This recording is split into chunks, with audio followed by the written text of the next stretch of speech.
Oh my God, welcome to I Swear to Drunk I'm Not God. I hope you all had a wonderful week. I am Brittany Perkins, if you're nasty. No, just joking.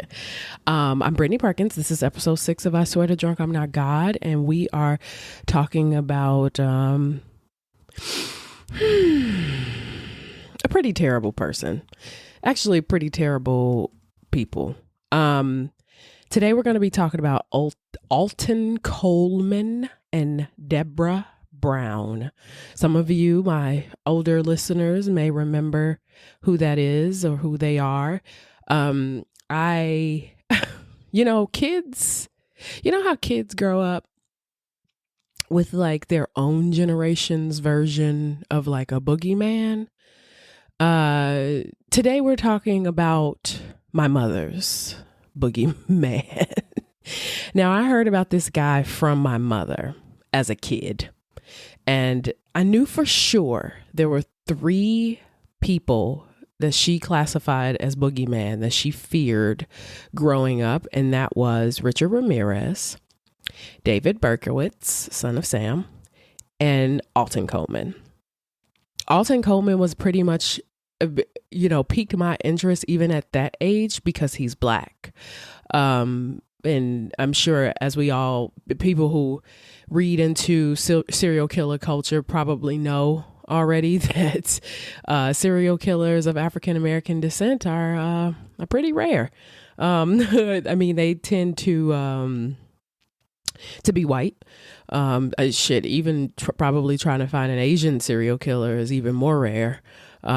So there are some. Richard Ramirez is obviously Hispanic, or was. David Berkowitz is white. Alton Coleman, though, piqued my interest early as a kid. I just remember her being like, I was so scared of him. I mean, this was 2 years before I was born, when he was apprehended. So my boogeyman wasn't even like anybody of my of my generation. I did not know who he was, and when she first told me about him, we didn't even have access to the internet. So but today we're going to talk about him, and we're going to talk about his accomplice Debra Brown as well. I know most kids, they had their like fun mystical boogeymen that they had from the movies, but I grew up watching movies like Halloween and Suspiria and Candyman and First Power with Lou Diamond Phillips. Probably not kid appropriate, but whatever. I turned out fine. Maybe that's why I'm attracted to crazy men. I don't know. Sip. Oh, you're like, what are you sipping? So, I made a Smokey Lemon Drop Martini. And if you do not have a smoke kit, feel free to make a standard one. Lemon drops are always good. They're always great. I love tartness. I love lemon. My sister actually just put me on a new lemon gin that, chef's kiss, just fantastic. It's really, really good. So that's what we're drinking. It is basically a lemon drop, but I smoked cherry wood chips, and that adds a little it almost makes it taste like barbecue. I don't know if I sold that. But anyway, so we're going to talk about Alton Coleman. We're going to sip the Smokey Lemon Drop or Lemon Drop Martini, if that's what you feel like you want to do, if you do not have a smoke machine. Or, just go ahead and honestly, drink whatever the hell you want to. We accept teetotalers here. You want some water, you want a beer, you want some coffee. It is totally up to you. I'm not judging, but I am drinking. So there's that. Now, sip.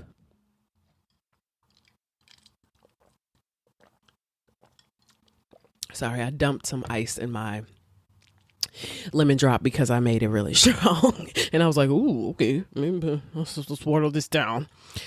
All right. So, and just so you all know, I make those videos on TikTok and I put them in the glasses. Those like cute, oh, it's cute martini. But like I'm sitting here for an hour talking about shit. So basically I just fill a whole cup with the cocktail and I'm like, Hope it works out. So just so you know how production works. I'm basically drinking out of a fucking big gulp of lemon drop, but it's fine. All right. So serious, y'all. Serious. So Alton Coleman. So let me just say this. I got 4 more minutes. My little 10-minute spiel.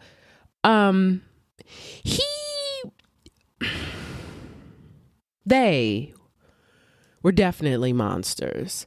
I will say that researching. So when my mom first told me about him, she didn't tell me about Debra Brown, who was his companion. She just told me about Alton Coleman. So, as we like reach the internet age and, cause me and my mom have conversations about crime often. Like we do. We have conversations about crime often.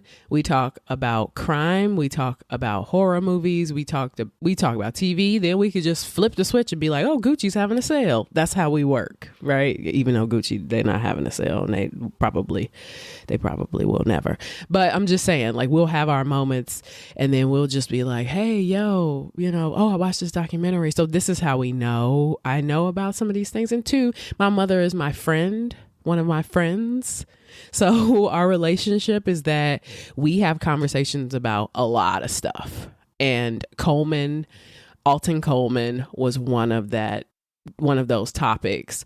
She was really, really scared of him. And as I was watching some of the news clippings, it made sense because as I was watching some of the news clippings, I don't know words. I'm just terrible at it. But as I was watching some of the like old news reels, it was very interesting because I was like, I could see being like, I guess my mom at the time that he was busy between like the 80s and like early 80s, late 70s, early 80s. She was young. She would have been in her, she would have been like 10 when he started.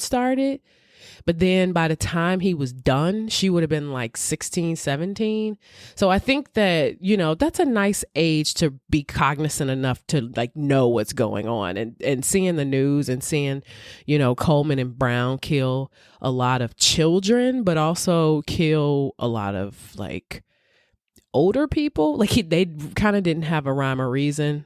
And so I could definitely understand how that fear would, especially when, obviously they were spree killers. So they were killing people at random. They were killing people all over the place and they were in the Midwest. So to me, her fear of Alton Coleman was 100% valid. You think the news is bad now. Watching the special reports in the 80s and the repetitiveness of just like, 1984 special report. And we're talking about Alton Coleman again. And then like every time something happens, they have like these news breaks where they talk about Alton Coleman again. You know what I mean? So because he did reach a point, excuse me, I'm still getting over this. So when I breathe, sorry, when I breathe in, sometimes it's a little rattly. So bear with me. So growing up, watching the news and knowing that this is happening, actually a person who is technically a part of your community, who's killing children that look like you, raping teenagers, kidnapping people. Like, so I understand. This, that was the 70s and 80s was a weird time for serial killing. That's for sure. A lot of the well-known serial killers operated in that time. And just like Richard Ramirez and Son of Sam, Alton Coleman came at the tail end of the 70s and at the beginning of the 80s into the mid 80s. So, valid. So let's do this. Take a sip.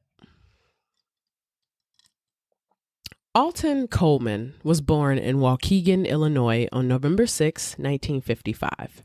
His mother, Mary Bates, was a chronic fucking drinker. She was a gambler and she was a prostitute, which to me is like typical of that time. I hate to say it. It's kind of typical of that time, especially some of the women just coming out of like,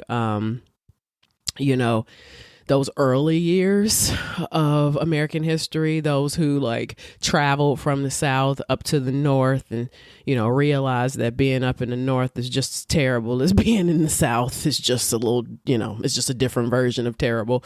A lot of people fell into, you know, habits. I mean, typically something that people fall into when they're faced with turmoil, tragedy, any sort of like stressors, whether it's poverty. People have so many different ways to treat themselves. It's not, therapy wasn't necessarily at the top of anyone's list at that time. His father is unknown, but Coleman ultimately got his last name from his mother's previous relationship to Herbert Coleman. Now, she did have other children. She had her first child, Donnie, when she was 14, while she was away at the Geneva State Training School for Girls in Geneva, Illinois. That was a state school she attended because she was pregnant. So Mary had her own issues with mental health. In the 40s, she would end up in a psych hospital after she was arrested for infecting a man with syphilis. Now, she didn't have syphilis, but she did end up staying there for 2 years. I got nothing on that. But by the 1950s, she met Herbert Coleman, who was a soldier for Oklahoma. From Oklahoma. He was stationed in Illinois. Now, she abandoned her first son, Donnie, to marry and move in with Herbert. And they had Charles and Clarence. She left her sons with Herbert and because she's leaving again. So she left her sons with Herbert. And by the mid 1950s, she was back in Waukegan. So around this time in Waukegan is when she got pregnant with Alton. Alton's childhood was absolutely terrible. It was terrible and it was terribly unstable.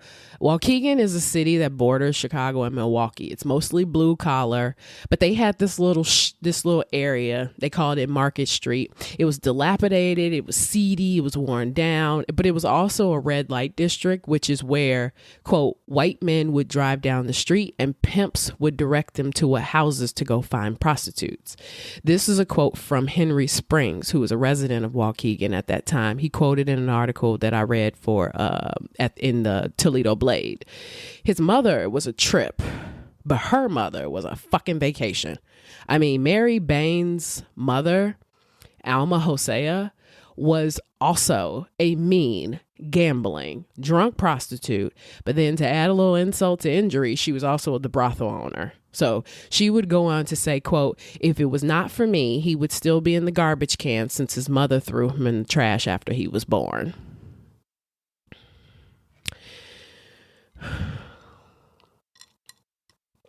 Dramatic pause. This is why we need birth control.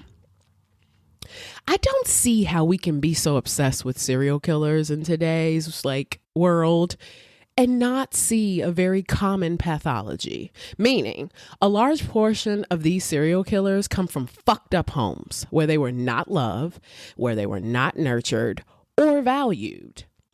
I can tell you, I've been in many relationships, and in almost all of them, I had to deal with the failures of their fucking mothers.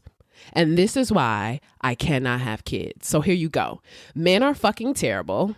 Women are also terrible. If the mother is fucked up and the father is absent, they're generally going to be fucked up.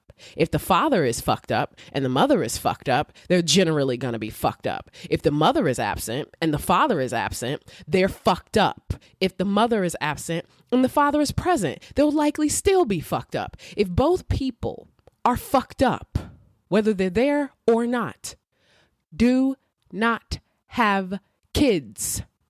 Period. They will be fucked up. It's easy. To me, it's a formula.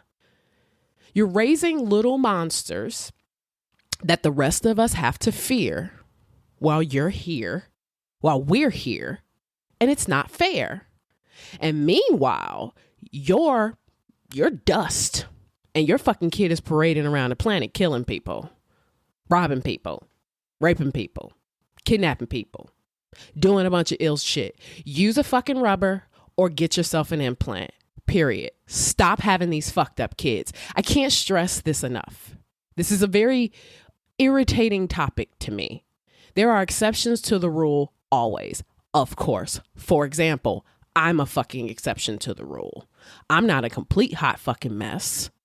You know what I'm saying? But my father was absent and my mom did the best she motherfucking could. But I will tell you, I wasn't abused. I was not molested. I did not have these issues. And it was partly because my mother was very protective of me and my sister. She was also very protective of who was around me and my sister. Now, mind you, there are some things that you really cannot control. You can't control everything. You honestly can't even control your as an adult, your circumstances, because some people really want to have children and they can't afford them.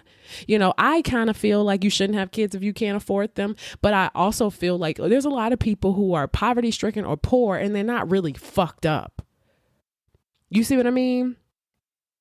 I just don't understand. When you research sick people like I do, it gives you an insight into why procreation is not a good fucking choice. If you are prone to being crazy and doing crazy shit, then don't have kids. Don't. That's why even like in my last episode when I did her Baumeister and I was like, yo, how about you stop having children? Yes. Stop having kids. There's more than enough people on this planet who are not insane that can procreate to continue to populate the earth. We don't need any more sick people.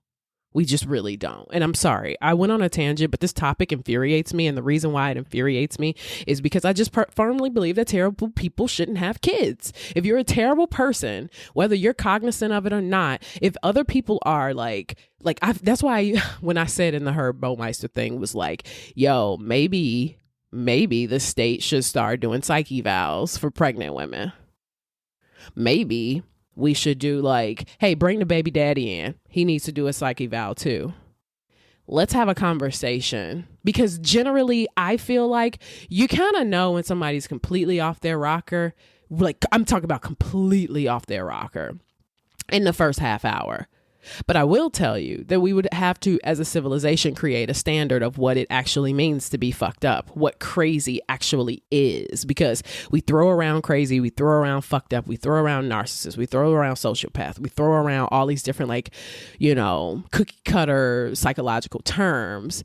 But if we had a standard to what is identified as a normal, balanced human being, and sometimes that only takes you looking at that person's fucking background. That's literally sometimes all it takes. For example, his mother, Alton, would go on to have more children. She would go on to have one more child, meaning she had 5 kids. This human toilet had 5 fucking kids. And here we have Alton, who literally did not have a fucking chance. He spent his entire childhood living in a brothel where he was sleeping on piles of clothes behind a potbelly stove. If you don't know what a potbelly stove is, it's the fucking Potbelly logo. It's one of those like old school stoves that they used to have in cabins and shit. He even witnessed his mother having group sex and turning tricks with other prostitutes in their home. He was told he was worthless and that his mother didn't love him by his grandmother.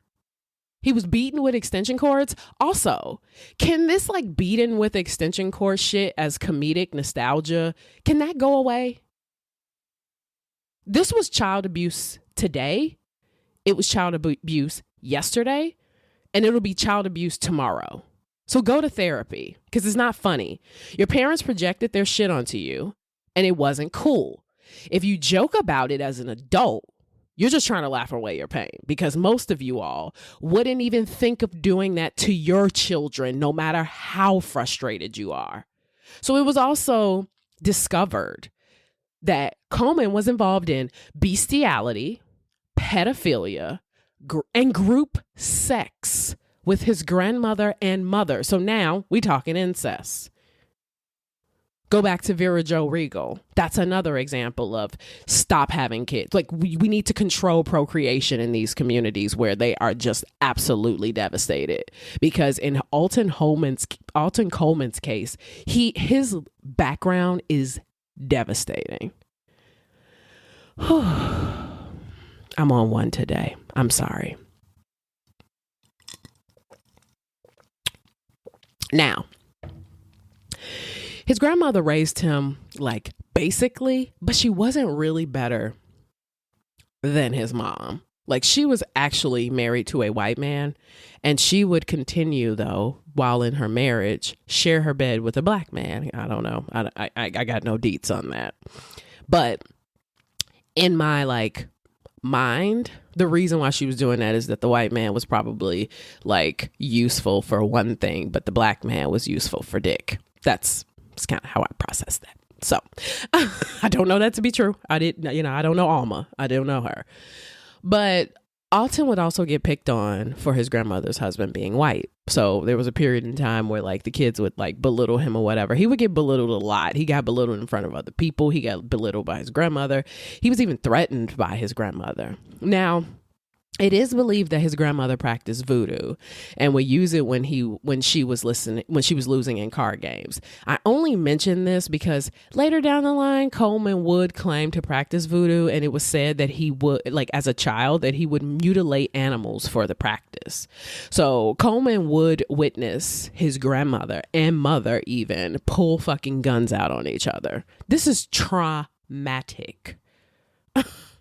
It's traumatic. It does get more traumatic because people have had worse experiences, I'm sure. But I'm just saying, like, in this particular story, this is pretty fucking traumatic. Now, she gave him the name Pissy. She gave him the nickname Pissy. Funny. That is something my grandmother would say. Like, I'm not even gonna lie. I could totally hear my grandmother when she was alive. God rest her soul. Calling somebody pissy. It's just such a generationally appropriate term. But unfortunately for Alton, pissy stuck with him, and he would be called that throughout his school years. She had apparently given him the nickname because he peed himself until he was 13. To me, which is sometimes indicative of sexual trauma, especially in children. Like a lot of kids who were molested wet the bed. And I mean, right now, of the serial killer fucking triangle or whatever the fuck they call it, even though that it's not really true anymore, but at the time, whatever. He's already mutilated animals. That's a 1. He's already started pissing on stuff. That's a 2. Even if he never set anything on fire in his life, 2 out of 3 is pretty fucking good odds that this dude's gonna be a fucking psycho. So she apparently gave him the nickname because he peed himself until he was 13. She even sent him to school in girls' pants. Got nothing else on that. I was like, why? Was that the only pants you had? Because that's a valid excuse when it comes to poverty. But did you just put him in girls' pants to embarrass him? Because his grandmother also seemed to be a bit of a bully. So as a result, he got into trouble pretty early. He got arrested for stealing one of his mom's Trix watches at the age of 5. 5. That's before 6 and after 4. That's 5. 1, 2, cinco. 1, 2, 3, 4, 5 years old. What? And by 11, he was already gambling. He would spend his money on drugs and alcohol.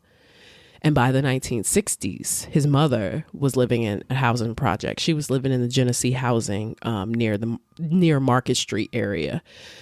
Alton lived with her, but he didn't even have a bedroom. He dropped out his freshman year of high school, which basically is like, you didn't go to high school. And by 1973, he and an accomplice abducted a 54-year-old woman at gunpoint, raped her, and then robbed her. That's in 73. Now, I don't know if you all I don't know if you all remember. He was born in 55. He was born in 55. 73. He was 18, which means that he and his accomplice abducted a 54-year-old woman at that age. That's incredible to me because, it's like, okay, it was like, okay, he stole some shit. Sometimes I guess kids do that. Okay, he's gambling a little bit. It's a little weird. He's 11, but okay, I guess. Sure. There's nothing else going on, nothing else to do. Shoot some dice, play some craps, whatever. Abducting at gunpoint and raping and robbing someone in your teens? And mind you, that's grown, by the way. He goes to jail for just the robbery, and he's sentenced to 2 years for armed robbery. He didn't get charged for the rape because the victim wouldn't testify, which actually happens a lot as we go along. Alton he skated by on a lot of charges. I mean, he would literally go from, raping someone, he get acquitted. Raping someone, he get parole. Raping someone, he do. And I'm like, oh, so you just okay with him just like out here committing these like terribly violent sex crimes. I almost understand the psychology of that because it's like, I keep getting away with it. They're not doing shit. Then it must not be that bad. Oh, and by the way, I keep getting away with it. I'm probably going to escalate because why the fuck not? You see what I'm saying? So anyway, a year later, in 1974, his mother dies of cancer and he has to be escorted to the funeral by sheriff's deputies. This may have been the turning point for Coleman. He got out in 1976 on parole. I don't know, like, why? But he was put on trial again for raping a 17-year-old girl. He got off because the jury actually said that it was consensual. I don't know what led the jury to that decision, but she was 17 years old. She said she was raped, which is funny to me too, because a 17-year-old who said that she got raped by a person who's known for raping people. I mean, looks like a duck. Quacks like a duck. So, but anyway, you still need proof. So the jury said that it was consensual. While in county awaiting trial, he was charged with raping 3 inmates. Those are men, but ended up with battery charges. By 1980, he was acquitted again for raping a 22-year-old named Dorothy Hawkins. And at this time, he's married to or marrying Beverly Perkins. No relation, or at least I hope not, and living with his grandmother. So Coleman, he was working. He was like, he had an actual job. He had only had 2 jobs his entire life. Once he was a nurse's aide, which is terrifying. And then he was a recreation supervisor for a VA hospital in Chicago, which is also terrifying. They divorced. Him and Beverly divorced a year later because Coleman raped a woman, and it was found out in court that he raped her in the hotel he and his wife had their honeymoon in. So I guess the rape just wasn't enough. She was like, wow, you gonna rape a whole other girl in the hotel that we had. He's then hit with another rape of a 14-year-old who was a friend of an underage girl that he had also raped prior, but he wasn't charged with any of those. He would go and have 6 sex crimes in between 76 and 84. Because, if we're being honest, those are the ones he was caught for. Like, it was like, oh, well, 76 and 84. It's like, the ones we know of. But in 1983, Coleman was even accused of molesting his own 9-year-old niece. But his sister, Terry, dropped the charges and said that it was a misunderstanding.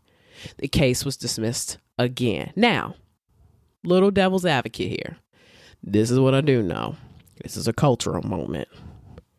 Coleman was a sexual deviant. He was a rapist. He was fucked up in the head, clearly, when it came to sex. He did grow up in a brothel. He did engage in sex acts with many people and many things. So his mind, when it comes to this, is skewed.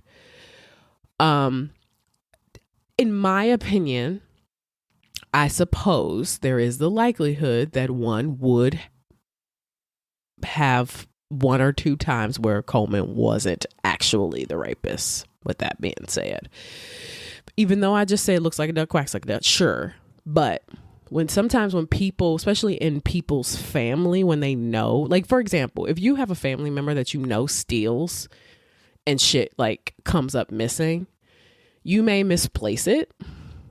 The person may have stolen it or somebody else may have taken it. But you're going to always blame it on the person you know steals shit. You're like, okay, it's missing. Why is it missing? You know, so I'm wondering if this whole like misunderstanding with the niece was possibly that. Maybe she was molested. Maybe she wasn't molested and just blamed it on Coleman. Who knows? Who knows? But either way, it's really not a great character. It's not a great characteristic to even be accused of molesting your own niece, especially when she's 9. That's fucked up. But this case was dismissed again, as we said. And in 1981 or possibly 1983, depending on where you read, he met a woman by the name of Debra Brown. Now, I'm saying depending on where you read because I did read somewhere where they met in 1981 at a bar.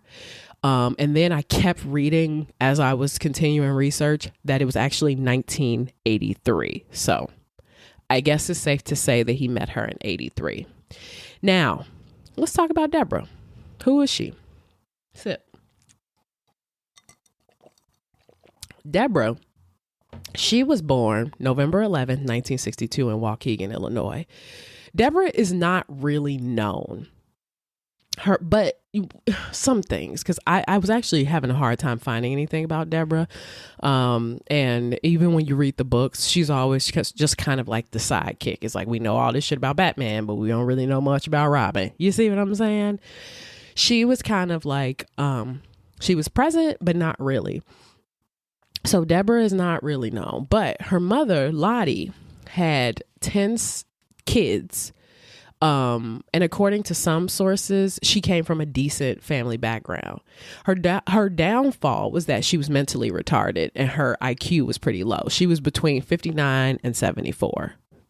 The average is 85 and 114. So that's typically where, if you got an average IQ, that's where everybody kind of sits. She wasn't a criminal at all. She didn't have a criminal background. According to her Lake County court records, because by the way, I did read one book, but I mostly read court records because the book was really a book about killer couples. It wasn't really a book about them, like just Alton Coleman and Debra Brown. But according to the Lake County court records, she had borderline mental retardation and, quote, head trauma as a child. So believe it or not, when she met Alton, she was engaged and she left her boyfriend for Coleman. She also left her family because she was living with her family. She moved in with him and even, was taking care of his grandmother, acting as like, because his grandmother was 73 at the time, was acting like her like live-in help. Now, she was not allowed to leave the home. And if she did, she would be beaten. It is believed that she had, and they keep mentioning this, a master-slave relationship with Coleman, where she basically did everything he wanted her to. She was also not allowed to walk alongside him. She had to walk a step behind him. And this was mentioned once. And then there were a couple of accounts where they talked about witnesses seeing them together. And she was always a step behind him. She had what they called a, quote, dependent personality. Now, it is likely that the terrible crimes that she would go to commit, they never would have happened because Coleman probably would have did them by himself. But they don't really think that she would have engaged in this type of behavior had she not met Coleman. Now, according to the book I read, serial killer couples bonded by sexual depravity, abduction, and murder by R. Barry Flowers. Quote, Brown's mother would later say that she had been a, quote, good girl before she met the likes of the criminal Coleman. But, big but here, according to an Indiana court filing that I read, this was an opinion, Brown versus Rogers. Quote, this evidence includes a complete social history based on review of social and medical records and interviews of numerous family members, friends, teachers, and other firsthand observers. This social history detailed the life of deprivation, violence, abuse, and mental illness that Debra suffered. It examined her family's origin as sharecroppers in the Deep South and their move to a Chicago slum. It revealed the alcoholism and mental illness that both her parents and siblings suffered, and the consequent violence and abuse that was a daily event in Debra's home. This evidence established that Debra was the product of a multi-generational cycle of poverty, violence, mental illness, and intellectual disability. This evidence was necessary for Brown to carry her burden of proving the facts, supporting her denial of the right to effective assistance of counsel. Now, when I read this, what they were really just basically getting at was like, excuse me, y'all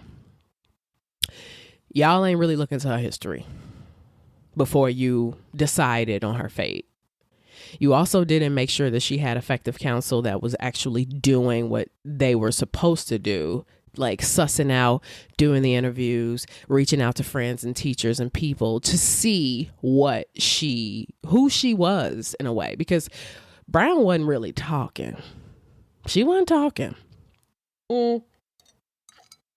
Now, one thing the opinion also mentions is that Brown's father was mentally ill as well.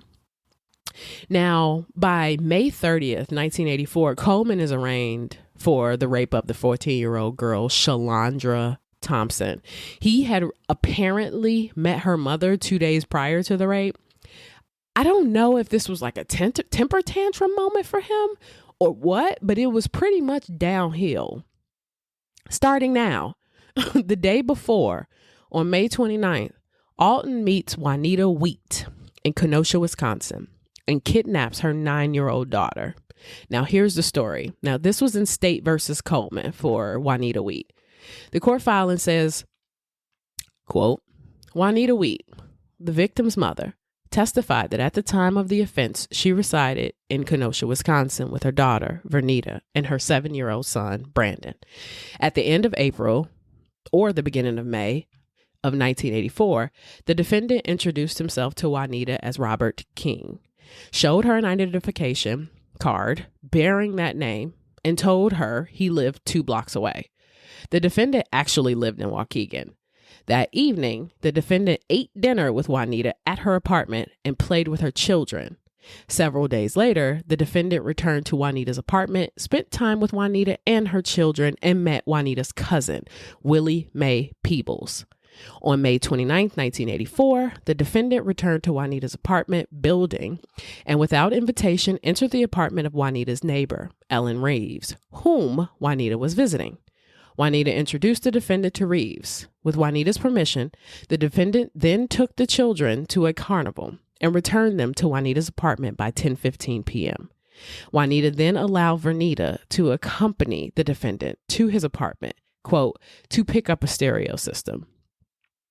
When the defendant had not returned Vernita by 10:45, Juanita and Reeves began searching for her. Approximately 1 hour later, Juanita telephoned the police. And on the following day, Juanita and Reeves identified the defendant's photograph at the police station. Juanita, Reeves, and Peebles identified the defendant in court. Women, speaking to all the women with kids, if the man is not a relative or your baby daddy or husband, he's not allowed to take your child anywhere. Anywhere. I don't give a damn how many kids you have. I don't give a fuck how trustworthy he seemed. I don't give a fuck. Stop doing that. I've heard this many times in my life when kids go fucking missing and you have a mother or whomever who was just like, yeah, you can take him. It's fine. Why? There are some people on the planet that don't let motherfuckers drive their car. It's like, I don't let people drive my car. You know, it was like, if you don't let people drive your car, then why would you let them take your child? Now, look, I'm just going to say, I'm not going to pass judgment on nobody. I don't know all of the circumstances. I do know that Coleman was very charming, you know, and very, and mind you, I get it. You trust this person. She may have even been dating this person, but I don't really think you've known this person long enough to be letting them take your kids to the carnival, you know? And even if they're going to, if you're going to the carnival, I'm going to the carnival. And I understand parents who have kids and they're like, look, he said he's going to take them. He'll give me a break. I can kick it with my friend. I can have a couple beers, couple wine coolers and, you know, vibe out while they're at the carnival. And what makes him such a sneaky fucker, because I'm not even done, right, is that he took the kids, returned the kids, establishing trust, right? I take your kids to the carnival and then I return them. So I'm a good guy. But by the way, I just want to take Vernita to go pick up a stereo. Why the 9-year-old need to go pick up the stereo with you? Even if she want to go on a walk, why she got to go pick up the stereo with you? She don't. If you brought all my kids back, you don't need to just take one. You see what I mean? Like if you had said, oh, we're going to the carnival and then we're going to stop in my apartment, pick up the stereo, and then I'm going to bring all your kids back at 10:15 p.m., then cool, right? I guess if that's your thing. But why you need Vernita? She's 9. It's 10 o'clock at night. Why you need Vernita? So when I'm like when I'm reading this and I'm breaking it apart and I'm like, in a way, I'm like,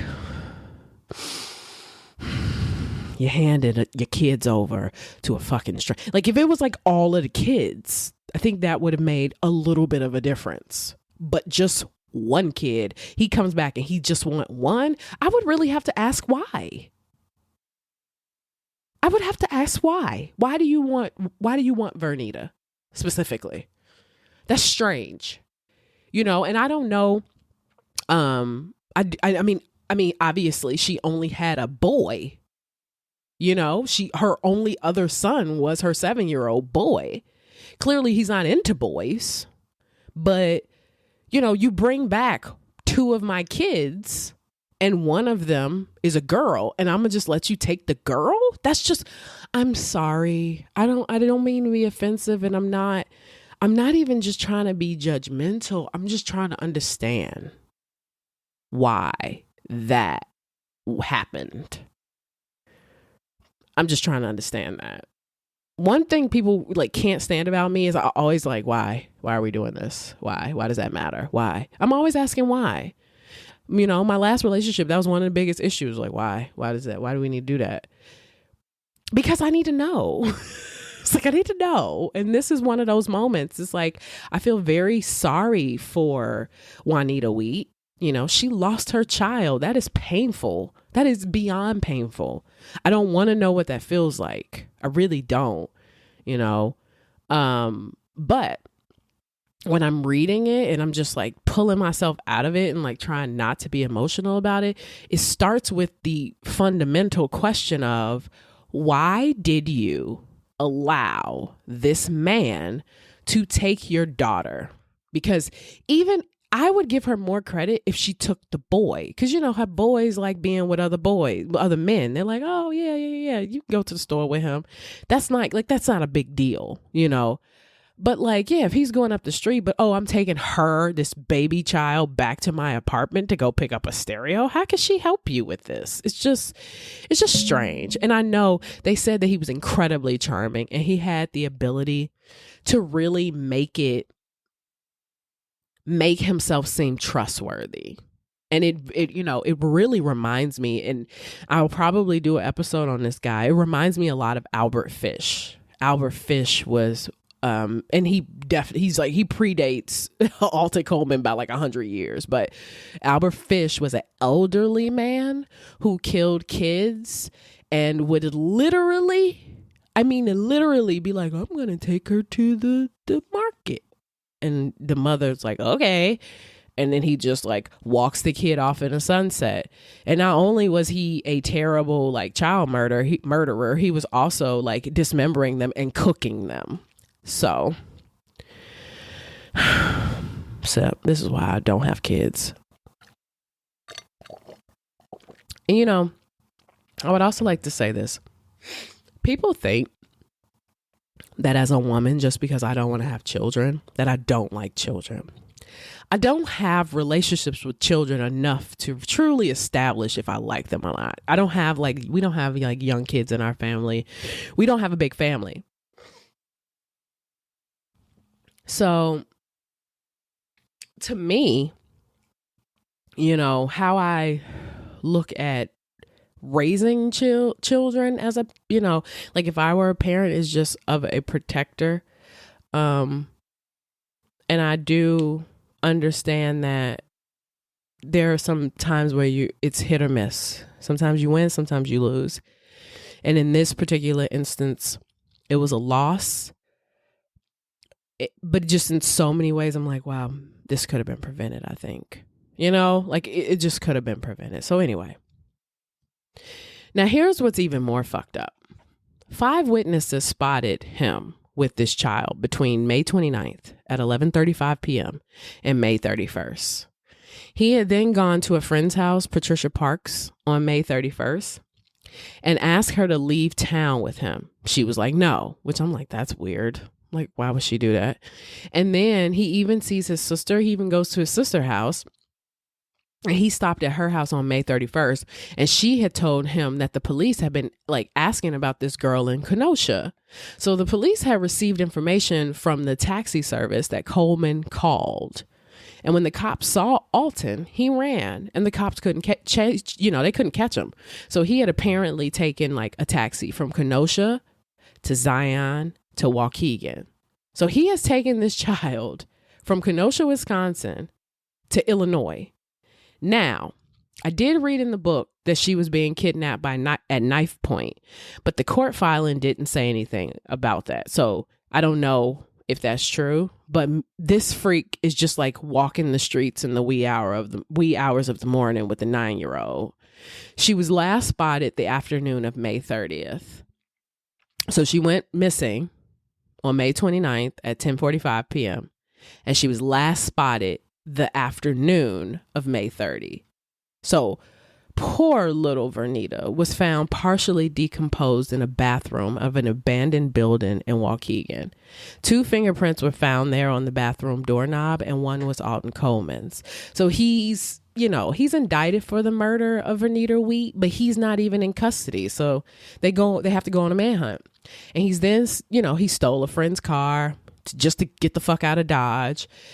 But the cause of Vernita's death was ultimately ligature strangulation. Now, notice, Brown is not involved in this crime, at least not that we know of. There's no mention of her. But somehow Brown and Coleman end up in Gary, Indiana. It's probably likely that, he was like, we got to get the fuck up out of here. And that's when he grabbed her and left.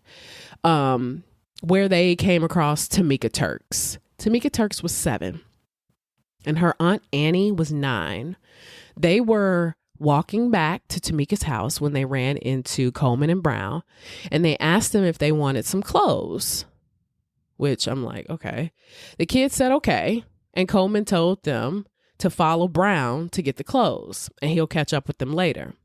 Debra leads them on a 40-minute walk, 1.4 miles away to a secluded wooded area.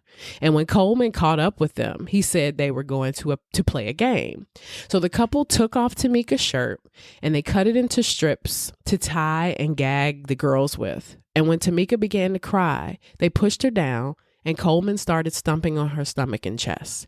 They then carried her away and made Annie perform oral sex on both of them. He then threatened to shoot her if she didn't. He raped her, and then all of a sudden they heard a loud moan from where they took Tamika. Brown said Tamika was not dead, and when they returned, they started choking Annie until she was unconscious.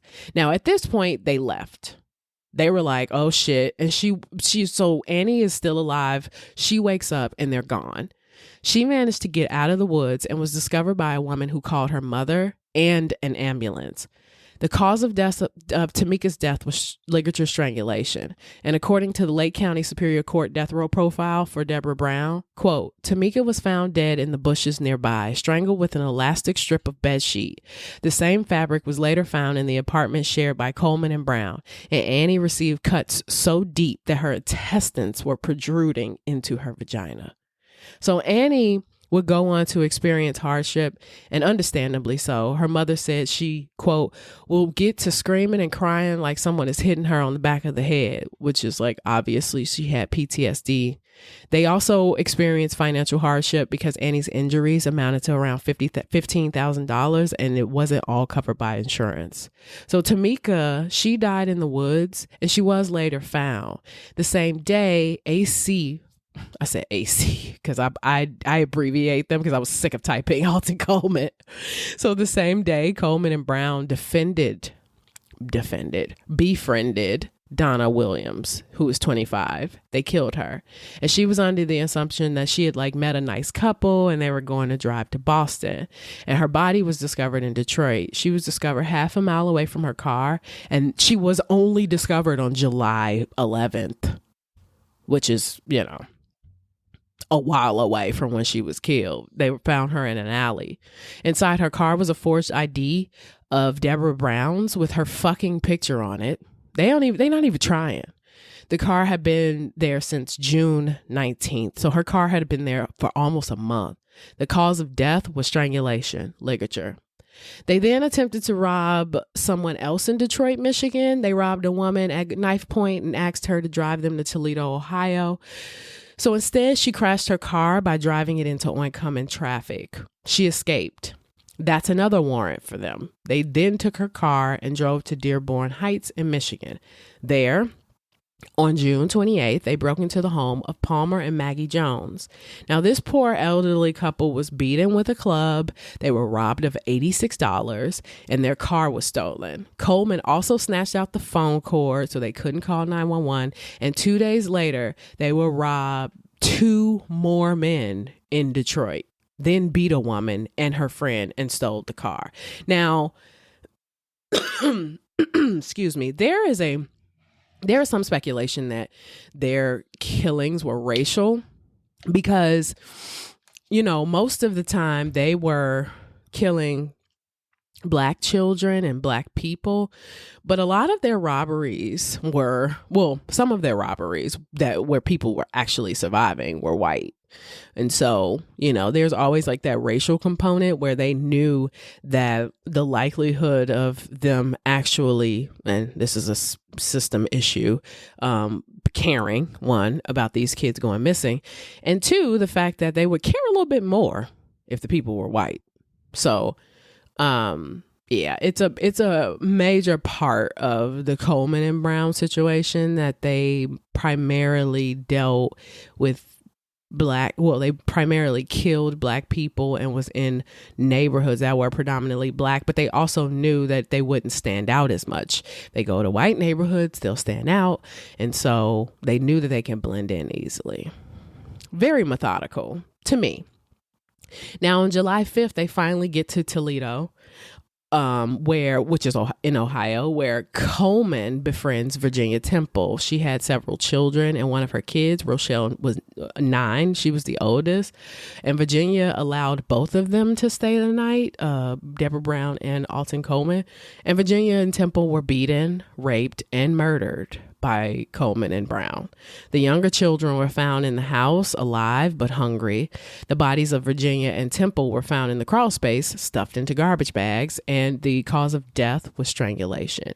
Then they broke into the homes of Frank and Dorothy Duvendak, and they tied them up, robbed them, and stole the car. Now, they were not killed, but they were also white.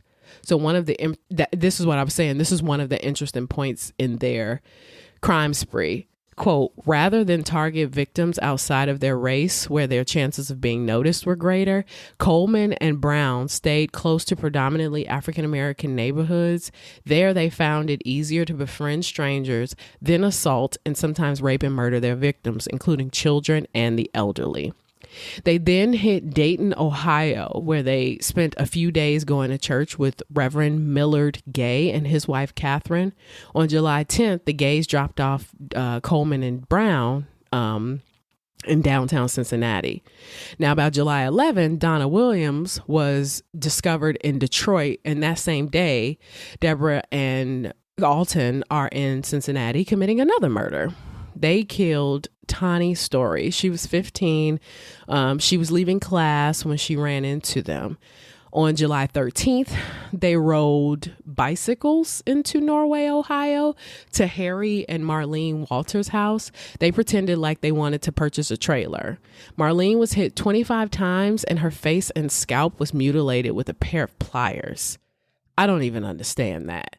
Harry survived, but he was stabbed in the abdomen and he suffered brain damage. Marlene died of her injuries. Later, Harry would say that he was beaten with a candlestick. It was a wooden candlestick, and it broke upon impact because a piece of his bone his skull was pushed against his brain. They were discovered by their daughter, Sherry, who was 19. She came in that afternoon and she found them with ligatures around their throats and appliance cords around their feet. And when she got home, it was around 3:45, and she found her parents were covered in blood at the bottom of the basement stairs. Marlene was covered in a sheet and was so badly beaten that, quote, the back of the skull was smashed into pieces with portions of her skull and brain missing. I don't even know. Where did that go? Where did the skull and the brain go? That's the coroner's quote. And after the attack, Coleman and Brown robbed them and then took the vehicle. That's been the thing, they kill people and then, it gets worse. Then they need a car, and they can't keep the car because they know the car. So then they get to a point, then they kill somebody else and they do it again. So the car was found 2 days later in Kentucky. They left fingerprints, so they knew it was Coleman, and the couple was actually white. So I don't know how Marlene escalated so bad to the point where she was beaten like that, but Coleman and Brown are not really known for killing white people. Now, on July 16th, they kidnapped Oline Carmichael Jr., who was 45, and he was forced into his own trunk. He was found alive, but he was terrified. He was also white. There were 2 robberies after that. On July 17th, Coleman was added to the 10 most wanted fugitives list as a special edition, which apparently only happened 10 other times, and he was the 11th. He also shared the list with Mutulu Shakur, who got hit with a RICO for bank robbery and aiding Assata Shakur. And he's also the former husband of Afeni Shakur, who's Tupac's mom. That's just a fun fact. Sip.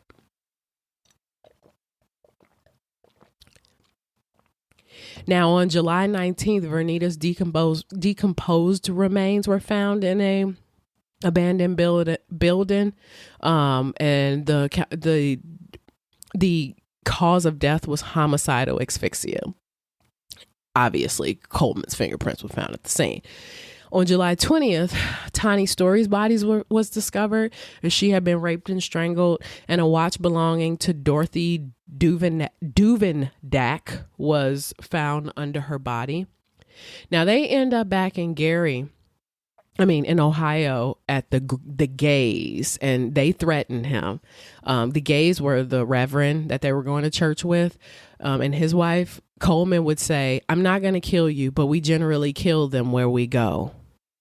I don't even know what that sentence means for real, but I would assume that what he's saying is we kill people wherever we go. It's weird and it's confusing, but he's also slow, so who knows? But they just stole the car and left and headed to Evanston. Now, they ran into a 77-year-old by the name of Eugene Scott in Indianapolis, Indiana, and they murdered him and took his car. And on July 20th, Coleman and Brown were recognized by an acquaintance of Coleman. They were on foot, and at this point, they had committed 8 murders, 7 rapes, 3 kidnappings, and 14 armed robberies. This was in a span of 53 days. They had gone across 6 states. Now, for some real weird reason, probably exhaustion, they decided to catch a pickup game in Mason Park in Evanston, Illinois. And there were undercover cops at the game. So Coleman and Brown started to just grow suspicious and decided to separate. Authorities surrounded them and they were apprehended separately. But Coleman had cut off his hair because he usually had a jerry curl. They found a gun on Brown. And they also found a steak knife that Coleman had tucked between 2 pairs of socks that he was wearing. They had shopping bags on them that had extra t-shirts and ball caps in it so they could change their appearance often. But now, they're apprehended. But here's the thing. There's Indiana, Illinois, Michigan, Kentucky, Ohio, and Wisconsin. So they are all decided, all the states all the attorneys generals had decided that they were going to be tried in Ohio because Ohio had the death penalty. So they also knew, quote, prosecution in Ohio can most quickly and most likely result in the swiftest imposition of the death penalty against Alton Coleman and Debra Brown. The argument, of course, was that Debra was manipulated by Coleman, but they they had this master slave relationship. Sure. I do believe that Debra was conditioned enough by Coleman to want to do what she was doing. With that being said, she still ultimately wanted to do that shit because she's literally shown no remorse. They were off. We know this, but they weren't that off. Debra would later write a note to the judge saying, quote, "I killed the bitch and I don't give a damn. I had fun of it." You're not really helping your case there, Deb. Now, they had separate trials and were both found guilty of rape and murder of Tamika Turks and the attempted murder of Annie. They both received the death penalty. Ultimately, Alton received 4 death sentences, and he was the only person in the U.S. at the time to have death row sentences in 3 states. So Coleman and Brown received a total of 140 years, as well as for murder, as well as for kidnapping and molestation. Coleman then got the death penalty in Illinois. So Ohio convicted them for aggravated murder of Tawny Story and Marlene Waters as well. So after Marlene Walters. After many failed appeals, Alton Coleman was executed by lethal injection on April 26, 2002 at the Southern Ohio Correctional Facility in Lucas, Ohio. His last meal was a, quote, well-done filet mignon smothered in onions, fried chicken breasts, a salad with French dressing, sweet potato pie topped with whipped cream, French fries, collard greens, onion rings, cornbread, broccoli with melted cheese, and biscuits and gravy. I'm one of those people, and I'm back and forth with the death penalty.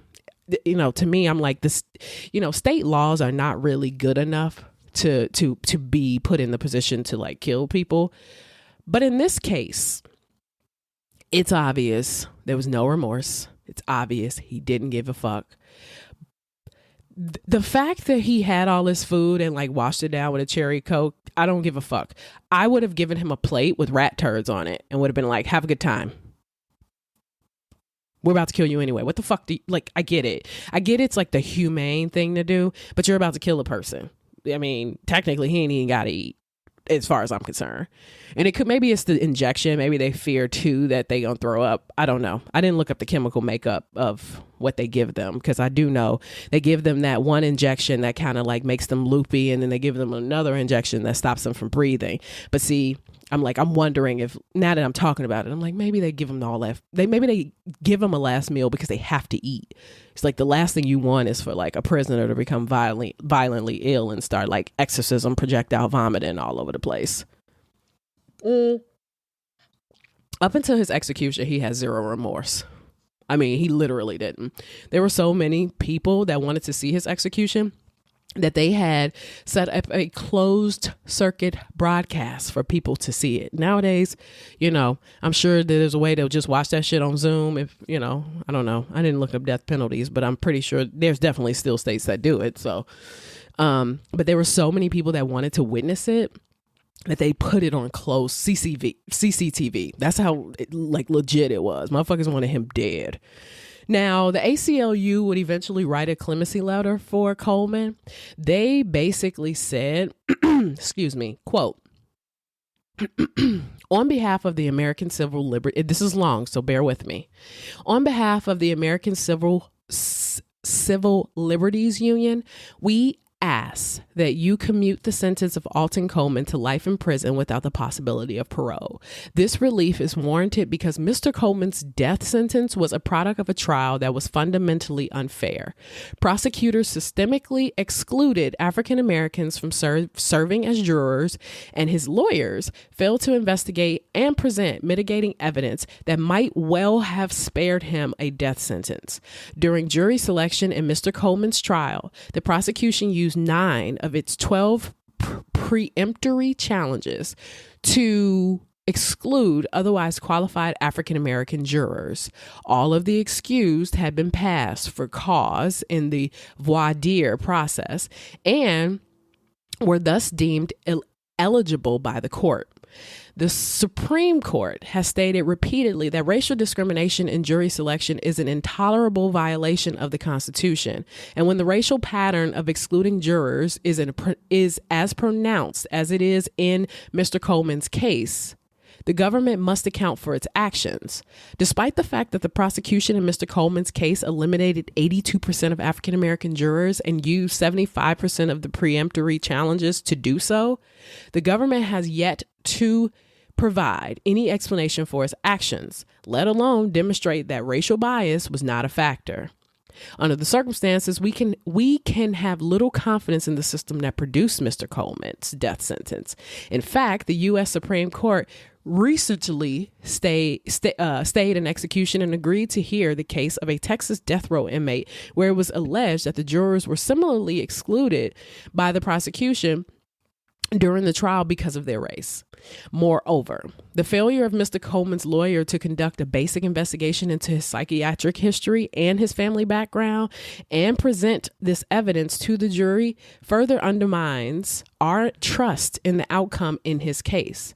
Had a basic investigation been conducted, it would have revealed that Mr. Coleman was abandoned in a garbage can by his mother, who herself suffered with mental illness, that he was neglected by his grandmother, who raised him while she operated a brothel and a gambling house in her home. In this environment, Mr. Coleman was habitually abused, both physically and psychologically. He was exposed to a number of disturbing experiences, including witnessing group sex, sometimes including his mother and grandmother, pedophilia, and bestiality. In addition, he's twice suffered head injuries that required hospitalization. Mr. Coleman, now at this time, at the time of his crime, had an IQ far below average and suffers from borderline personality disorder. His mental illness has manifested itself on multiple occasions through extremes of emotion, impulsive behavior, and psychotic episodes. None of this evidence was sought or ever presented as mitigating factors during the sentencing phase of his trial. The ACLU opposes capital punishment in all cases as a barbarous anachronism and in the violation of the Constitution. Mr. Coleman's case particularly merits clemency. Had an unbiased jury been given information about Mr. Coleman's abuse and neglect during his childhood, he would not have been sentenced to death. Given the irrevocable consequences of a death sentence, we submit that Ohio should afford Mr. Coleman full consideration for his plea to commit his sentence to life in prison without parole. End quote. You know, I'ma say it because we all thinking it. ACLU, you should probably sit this one out. You should probably, I'm just saying, you should probably sit this one out. I mean, we got 8 murders. 8 murders. I think 4 kids, 4 adults, multiple kidnappings, multiple rapes. I mean, and starting May 29th, that's what we're talking about. We're not even talking about all the crimes that he committed prior. His escalation was definitely likely. He should have been apprehended and he should have been put in jail for those 6, fucking sex crimes years before. But he wasn't. And I do understand that the ACLU puts themselves in the position to fight and oppose certain punishments because in a lot of cases they are barbarous and they are wrong and they are a violation of a constitution. But in Mr. Coleman's case, though, inject him. Sorry, just my opinion. He was a dick.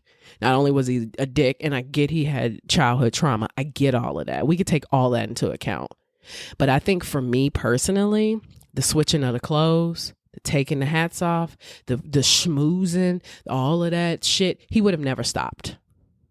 He absolutely would have never stopped. I don't give a fuck. I mean, the thing is too, is like what I think it's important to talk about too. Black people, we don't like talking to state officials in any capacity. We don't like talking to police. We don't like talking to attorneys. We don't like talking to statesmen. We don't like talking to any of them motherfuckers. We don't like talking to them. And I think what they knew in Ohio was that to have black jurors on the stand, he may very well get away, not even scot-free, but I'm not saying that, but he may get off light. They didn't want him to get off light. They wanted him killed. Because in the previous cases where he committed crimes, people didn't show up. They didn't want to be witnesses. They didn't want to have a conversation with the police. They didn't want to do this. They didn't want to do that. And he was acquitted. He got off.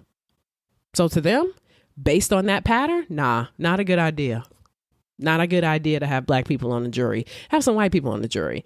Now, surprisingly, to me, in my personal opinion, the fact that you didn't have black people on the jury and you still got this goes to show that those killings and the shit that they saw in those crime photos when the prosecutors were actually doing their arguments, were having their arguments, was enough. I'm sure it was enough. Because what we need to understand too, they see those those pictures. They see all the shit that we don't see when we're like researching shit in books and on the internet and shit. So I'm just saying, I'm just throwing that out there. I'm not saying that the ACLU needs to go away. Hell fucking no, because we know there are a lot of systemic issues. But when it comes to Alton Coleman, sit this one out. This was my TED Talk. No, I'm just joking. So Debra Brown. So what happened to her? So Debra Brown is serving currently 2 death sentences in Ohio and Indiana for Walters and for the Turk murders. I mean, she's serving her time in Dayton, Ohio. Her Ohio death sentence was commuted to life in prison in 1991 by the outgoing governor, Richard Celeste, who was anti-death penalty. And this happened because of her mental disability. These are the mitigating circumstances that the ACLU wanted for Alton Coleman. But I think the difference between Debra and Alton was that Debra was like really fucked up, really fucked up, and had been for a very long time. And I don't think that Debra would have done any of this shit had she not met him. So I think that the mental disability, the fact that she hasn't had she does not have violent tendencies and didn't have them before or after the situation, is what led them to that decision. And two, honestly, you had a governor that was probably like, you know what, before I leave, he was exiting. He was like, before I leave, you know what, fuck it. We gonna commute some of these sentences. Politicians do that shit all the time. So there's that. But It's like, yeah, okay, you didn't kill her, but she is in jail for 140 years. So I don't know. I'm looking at a calendar. We ain't got that much time on this earth. So she's definitely going to die in jail. And, because sometimes I do feel like the lethal injection is a little bit of a cop out. I will say that. But see, Alton Coleman was known for also assaulting prisoners. So he would have just been a fucking tyrant. Now he wasn't even killed until 2002. So he had spent a decent portion of his life, in the system, and the rest of his life in jail. So there's that. I don't know. Y'all have y'all opinions about that, but I'm gonna just say that that's mine. Now, she's never getting out. Laverne Turks, who was Tamika's mom, was not happy with the commuted sentence. She said, quote, Debra Brown was right here with him, Coleman, committing the same crimes. She bears the same responsibility for them, and she should share his punishment. And that's an end quote. Now, she did have a learning disability that kept her from doing well in school, but that doesn't necessarily mean that she had she was mentally disabled to the point where she didn't know what she was doing. She knew what she was doing. Now, Henry Springs, the resident I told you of Waukegan, he was one of the neighbors that knew Coleman as a kid. He said, quote, if the death penalty is what the crime fits, then that's what he should get. Some people don't teach their children the right thing. Being poor and Black, you have to teach your children to do the right thing. That's where I'm going to end this. That's how I feel. That's just my personal opinion. I personally feel that, especially when you're rich and Black, if you're poor and Black, if you're just Black, you should be teaching your kids the right thing. Honestly, it doesn't even start with Alton. It starts with his mother. It starts with Alma. It starts with his grandmother, his mother, his father. It starts with everything. That it takes a village shit is true. It really, truly does. But, when you go on a nationwide killing spree and you kill and murder, you murder, rape, kidnap a bunch of people, I'm sorry, your mental retardation or mental disability is not valid to me. You're talking 53 states, 8 murders, 7 rapes, 3 kidnappings, and 14 armed robberies. That's incredible. So across 6 states. So come on. So those are the very, very horrible crimes of gruesome crimes of Alton Coleman and Debra Brown. I won't even ask you if you enjoyed it because you didn't, but I think I'm going to take my final drink for all of those victims, all of those beautiful girls, all of the adults that trusted them, who were just normal people, who were just encountered evil and really, truly didn't know. Had no idea. Vernita, Tamika, her Aunt Annie, who survived, Virginia, the Walters, the Joneses, the Duvendaks, the Gays, the Reverend that was eventually just, robbed and threatened by them. Tani Story, Oline Carmichael, the gentleman who was left in the trunk. Just 53 days of horror, just absolutely terrible, and I will honestly say terrifying. And it, to me now, especially as I was digging deeper and deeper into this story, I was like, I get why my mom was scared. Because after I was like done like researching, I was like, hello? Is anyone here?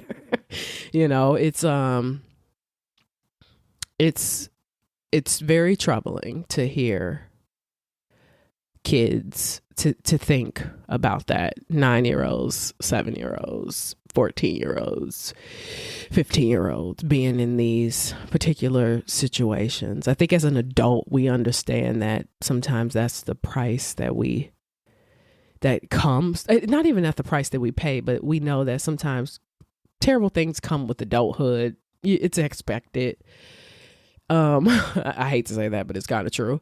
But for children, that's never what we want for them. So, so this was the Gruesome Crimes of Alton Coleman. I will be back on here next week. We will talk about someone else. I don't know if I want to do another murder right now. I kind of feel like I want to do an alien or some shit. I want to do another Mothman, something fun. Two murders in a row. It's more than enough for me. So, all right. So again, just a friendly reminder, after the month of December, I will not be doing weekly episodes. I will be doing every other week. Next week is going to be like the pre-Christmas week, because Christmas falls on a Sunday this year. So I'm going to try to, get it done so I can have it ready for you by the 22nd. And then I'll have my last one on the 29th, right before I get wasted for New Year. So it's going to be super fun. And then I'll skip the first week of January and go straight to July, Jesus Christ. I went straight to summer, apparently, straight to January 12th. So, all right, guys, I hope you learned a lot. And I'm sure maybe some of you already knew about this dude, but I hope I provided you a little bit more insight into, another terrible, story. I don't know what I'm supposed to provide. I don't know what my purpose is with this podcast. So, but yeah, we will see each other next week. Bye, y'all.